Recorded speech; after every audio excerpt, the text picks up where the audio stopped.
15مین سالگرد ارتحال ملکوتی حضرت آیت الله فاضل رحمت الله علیه را گرامی می‌داریم. امیدواریم خداوند تبارک و تعالی در جوار رحمت خویش درجات ایشان را متعالی بگرداند. تشکر میکنم از عزیزان و بزرگانی که با کمک و همکاری بیت معظم الله این محفل را دایر کردند و بعد از 15 سال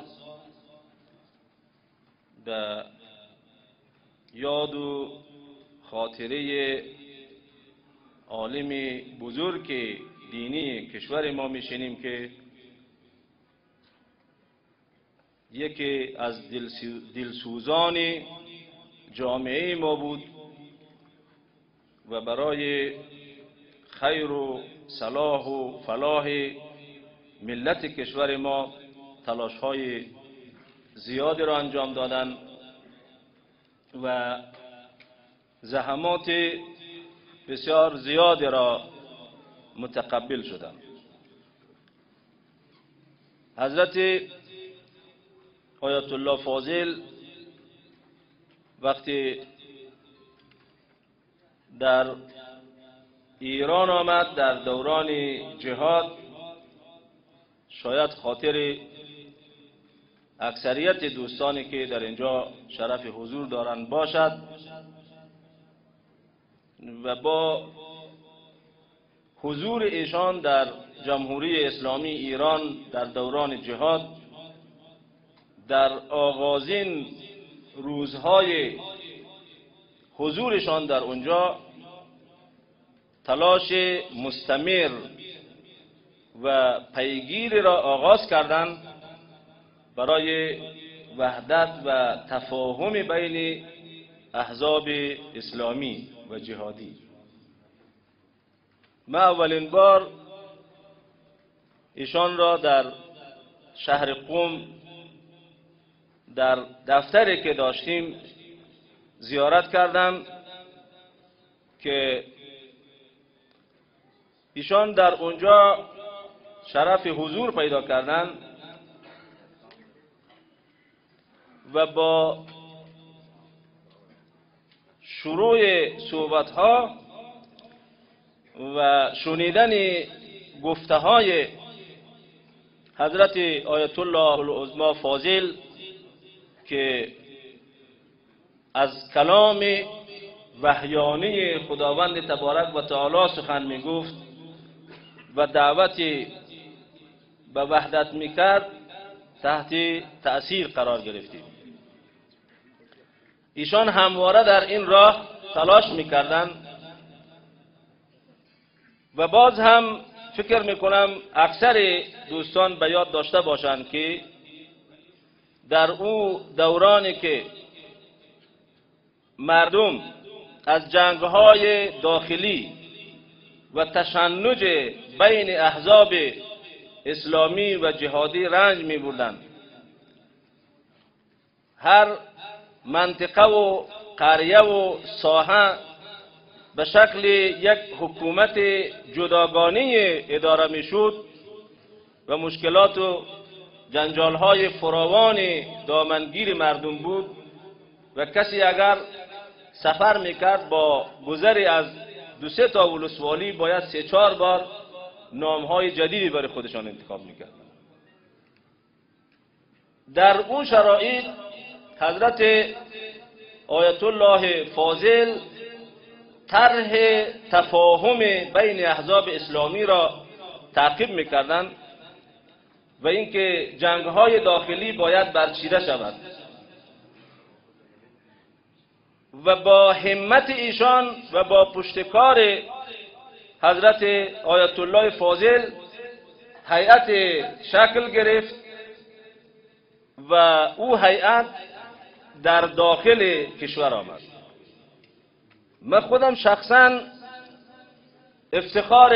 عضویتی در او هیئت را داشتم و تعداد از بزرگان احزاب اسلامی او زمان همانند استاد خلیلی، جناب آقای جاوید، جناب استاد اکبری و تعداد دیگری از دوستان در او هیئت عضویت داشتند و من یادم هست 26 روز راه طی کردیم با پای پیاده تا برسیم به مناطقی که در اونجا فعالیت هیئت برای تفاهم بین احزاب جهادی آغاز شود.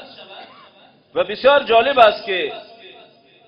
من این موضوع را برای این خواستم عرض بکنم که اکثریت اعضای این هیئت با طی مسافت 26 روزه پیاده روی احساس خستگی میکردند و به نحو تمایل داشتند که مرکبی در اختیارش قرار بگیرد تا اینکه بتونه اندکی از خستگی سفرش کاسته شود. طی این 26 روز حضرت آیت الله فاضل حتی یک بار ابراز خستگی نکرد و حتی یک بار به زبان نیاورد من خسته شدم. مصمم قدم میزد و دیگران را هم تشویق میکرد و میگفت خسته نشوید، ما وظیفه و رسالت بزرگ را به عهده داریم و او قطع خون و خونریزی در بین مسلمان است. و این سفر انجام شد. همه مناطقی که مورد نظر بود این هیئت پیمود و نتیجه و دستاوردی که از این سفر نصیب مردم ما شد و نصیب مجاهدین عزیز ما شد و نصیب مردم مسلمان افغانستان گردید. نزاعها و جنگها و درگیری بین احزاب در او ساحاتی که سفر صورت گرفته بود از بین رفت. یا به تعبیر دیگه اگر من یک مقدار صریح‌تر عرض بکنم، مأموریتی را که او هیئت او زمان تعقیب میکرد و در ساحه کاریش میتونست وجود داشته باشه مجموعه مناطق شیعه‌نشین بود که در او زمان مناطق آزاد شده وسیع در اختیار مردم شیعه بود. از اون تاریخ که این هیئت سفر کرد که عرض کردم ابتکار آمدن این هیئت در داخل کشور را ابتدا حضرت آیت الله فاضل داشت، دیگه جنگ و درگیری بین احزاب جهادی صورت نگیرید. و باور من است که حضرت آیت الله فاضل رحمت الله علیه با این عمل خودشان و با این ابتکار خودشان قدم بسیار بزرگ را برداشتند و خدمت بسیار شایسته را انجام دادند که در توان هر کسی نبود. و بر همین اساس میشه گفت که حضرت آیت الله فاضل بیشک یکی از اون کسانی بود که خداوند تبارک و تعالی در قرآن کریم میفرماید انما یخشی الله من عباده العلماء. علما و کسانی که علم به ذات اقدس حق تعالی اون قسمی که باید دارند و مسائل دینی را میفهمند، مبدأ هستی را و نبوت را و معاد را میشناسند، کسانی هستند که از خداوند تبارک و تعالی